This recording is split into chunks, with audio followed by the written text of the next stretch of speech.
అమరావతి పునఃప్రారంభ మహోత్సవ కార్యక్రమం జరుగుతున్న తరుణం ప్రధాని గారి చేతుల మీదుగా అమరావతి మౌలిక సదుపాయాల పనులకు శంకుస్థాపన. గౌరవనీయులైన ప్రధానమంత్రి గారు అమరావతి అభివృద్ధి కోసం 74 కీలక మౌలిక సదుపాయాల ప్రాజెక్టులకు శంకుస్థాపన చేస్తారు. ఆంధ్రప్రదేశ్ శాసనసభ నిర్మాణానికి శంకుస్థాపన. 250 మీటర్ల ఎత్తులో 11.22 లక్షల చదరపు అడుగుల విస్తీర్ణంలో ఆంధ్రప్రదేశ్ శాసనసభ నిర్మించబడుతుంది. ఆంధ్రప్రదేశ్ హైకోర్టు నిర్మాణానికి శంకుస్థాపన.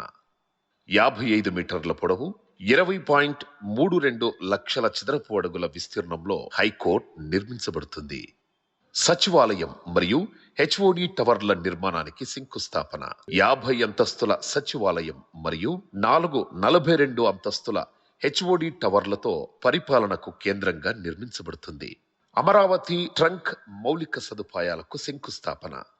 37 ట్రంక్ ఇన్ఫ్రాస్ట్రక్చర్ ప్రాజెక్టులు, సైకిల్ ట్రాక్లు మరియు భూగర్భ యుటిలిటీలతో 320 కిలోమీటర్ల ప్రపంచ స్థాయి రోడ్ల నిర్మాణం జరుగుతుంది. అమరావతి వరద నివారణ పనులకు శంకుస్థాపన. వరద నివారణతో పాటు నగర అవసరాలకు 0.53 టీఎంసీల నిల్వ సామర్థ్యం గల 3 జలాశయాల నిర్మాణం. అమరావతి ల్యాండ్ పూలింగ్ స్కీమ్ మౌలిక సదుపాయాలకు శంకుస్థాపన. 1.281 కిలోమీటర్ల రోడ్లను కవర్ చేస్తూ 13 జోన్లలో సమగ్ర పౌర సౌకర్యాలను అందించనుంది. అమరావతి గృహ మరియు భవన ప్రాజెక్టులకు శంకుస్థాపన.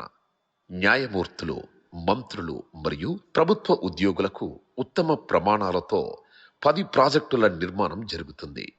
ఈరోజు అమరావతి ప్రపంచ స్థాయి రాజధానిగా, నిజమైన ప్రజా రాజధానిగా మారడానికి ముందడుగు పడుతోంది. అద్భుతమైన మన అమరావతి పునఃప్రారంభాన్ని మనం వీక్షించాం.